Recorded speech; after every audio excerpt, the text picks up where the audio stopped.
यह है बायोग्राफी स्वामी विवेकानंद जी की।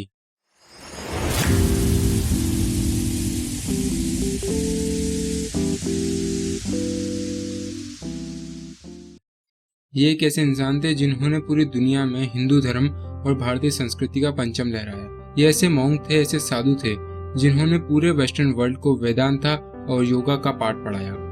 इन्होंने पूरी दुनिया में घूम घूम कर अपने गुरु श्री रामकृष्ण परमहंस जी का ज्ञान फैलाया, और वो भी तब जब भारत देश अंग्रेजों का गुलाम था। ये बात है 19वीं सदी की।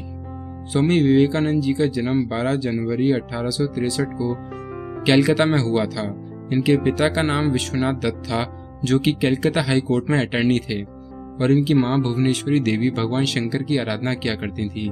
वे चाहती थी कि भगवान शंकर बालक के रूप में उनके घर में जन्म लें। तो एक बार भगवान शंकर उनके सपने में आते हैं और कहते हैं कि वे पुत्र के रूप में उनके घर में जन्म लेंगे। स्वामी विवेकानंद बचपन में बहुत शरारती थे, और इसी के साथ ही उनका ध्यान आध्यात्मिकता के ऊपर भी था।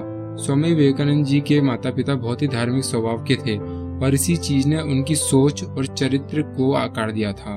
बचपन में स्वामी विवेकानंद जी का नाम नरेंद्र नाथ था, और अक्सर उन्हें नरेंद्र कहा जाता था।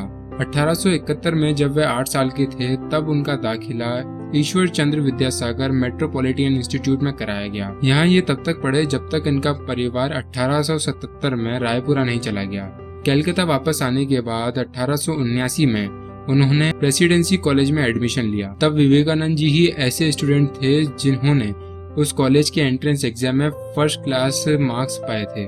स्वामी जी को history, religion, philosophy, social science के अलावा महाभारत, रामायण, पुराणास पढ़ना भी काफी पसंद था। स्वामी जी जातिवाद के बिल्कुल खिलाफ थे। एक बार उन्होंने अपने पिता के ऑफिस में टेबल पर रखे स्मोक पाइप्स के केस को देखा। उनमें से एक अपर कास्ट वालों के लिए था और दूसरा लोअर कास्ट वालों के लिए।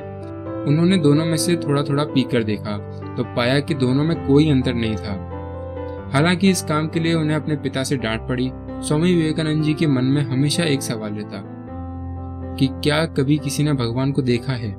क्या मैं भगवान को देख सकता हूँ? इसी प्रश्न के चलते वे कई गुरुओं के पास गए, लेकिन उन्हें अपने प्रश्न का कहीं उत्तर नहीं मिला, क्योंकि अब तक उनमें से किसी ने भगवान को देखा ही नहीं था।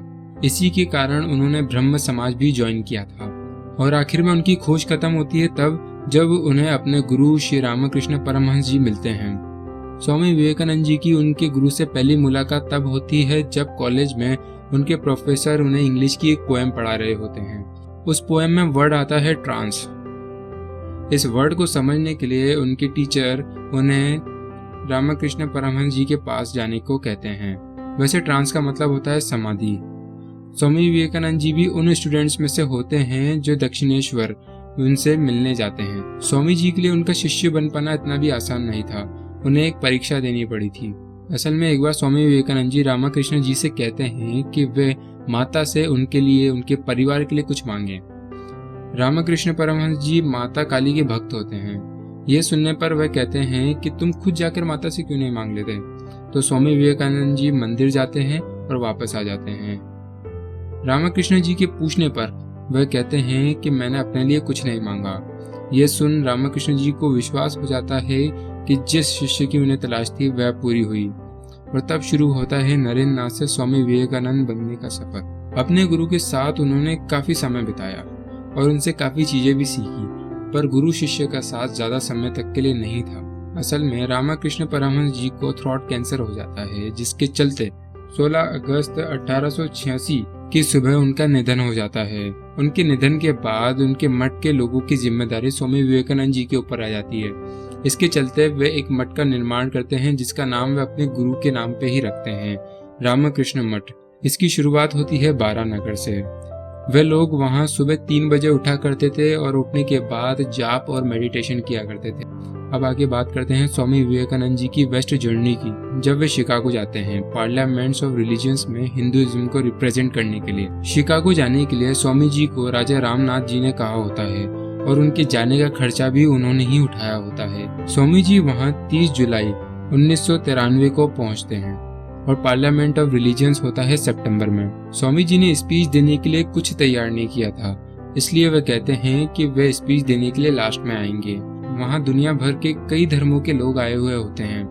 और आखिर में वो समय भी आता है जब स्वामी विवेकानंद जी अपनी स्पीच देने जाते हैं। शुरुआत में वो थोड़ा नर्वस हो जाते हैं, पर फिर वे माँ सरस्वती को प्रणाम करते हैं और स्पीच देना शुरू करते हैं। Sisters and brothers of America, ये होते हैं उनकी स्पीच के शुरुआती शब्द। जब स्वामी विवेकानंद जी की स्पीच खत्म होती है तब 7,000 लोगों की भीड़ उनके सम्मान में 2 मिनट तक खड़ी रहती है।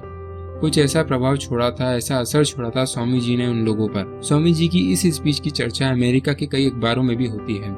स्वामी जी अमेरिका काफी समय तक रुके, उन्होंने वहाँ कई लेक्चर्स भी दिए और कई लोगों को साथ में इन्फ्लुएंस भी करा। अमेरिका की 2 बड़ी यूनिवर्सिटी स्वामी जी को अपने यहाँ एकेडमिक पोजीशंस के लिए पूछती हैं, जिनमें से एक होती है हार्वर्ड यूनिवर्सिटी और दूसरी होती है कोलंबिया यूनिवर्सिटी। लेकिन स्वामी विवेकानंद जी मना कर देते हैं। 15 जनवरी 1897 को स्वामी विवेकानंद जी वापस अपने देश भारत आ जाते हैं, लेकिन अब तक उनकी लोकप्रियता इतनी बढ़ गई थी कि एक बार लोगों की भीड़ ट्रेन पर चढ़ जाती है ट्रेन रोकने के लिए जिसमें स्वामी जी सफर कर रहे थे, ताकि वे स्वामी जी को सुन सकें। स्वामी जी अपने जीवन में 2 बार वेस्टर्न कंट्रीज में जाते हैं। स्वामी विवेकानंद जी की एक और खासियत थी कि वे किताबें बहुत पढ़ा करते थे। उनकी पढ़ने की स्पीड इतनी ज्यादा थी कि वे एक दिन में कई किताबें पढ़ डालते थे। उन्हें अपना पढ़ा हुआ सब कुछ याद रहता था, और वो भी पेज नंबर सहित। स्वामी विवेकानंद जी ने अपने जीवन में कई भविष्यवाणियां की, जिसमें से एक में उन्होंने कहा था कि वे 40 साल से ज्यादा नहीं जिएंगे, और ऐसा ही हुआ। स्वामी जी की तबीयत धीरे धीरे खराब होने लगी थी। उन्हें एक साथ अस्थमा, डायबिटीज और क्रोनिक इंसोमिया हो गया था, जिसके चलते वे ज्यादा सफर नहीं कर सकते थे। इसलिए वे बुलेर मठ में ही रहा करते थे।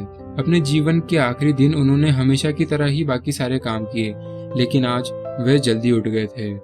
उठने के बाद उन्होंने 3 घंटे मेडिटेशन किया और लोगों को संस्कृत ग्रामर, वेदा और फिलोसफी ऑफ योगा भी पढ़ाया। इसके बाद उन्होंने अपने साथियों के साथ वैदिक कॉलेज के ऊपर चर्चा करी, और इन सब कामों के बाद 7 बजे वे अपने कमरे में चले गए और कहा कि कोई डिस्टर्ब ना करे।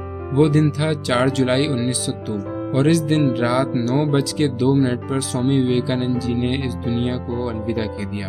अपने अंतिम समय में उन्होंने महासमाधि ले ली थी। उनके निधन का कारण उनके दिमाग की नस फट जाना था, जो कि ब्रह्मरंध्रा के कारण होता है, an opening in the crown of his head. ये तब होता है जब मनुष्य महासमाधि ले लेता है। स्वामी विवेकानंद जी को गंगा के घाट पर अग्नि दी गई, और वो भी उस जगह के पास जहां उनके गुरु को अग्नि दी गई थी 16 साल पहले। अगर आप अब तक इस वीडियो को देख रहे हैं और स्वामी विवेकानंद जी आपके भी आइडियल हैं, तो इस वीडियो को लाइक कीजिए और इस चैनल को सब्सक्राइब कीजिए।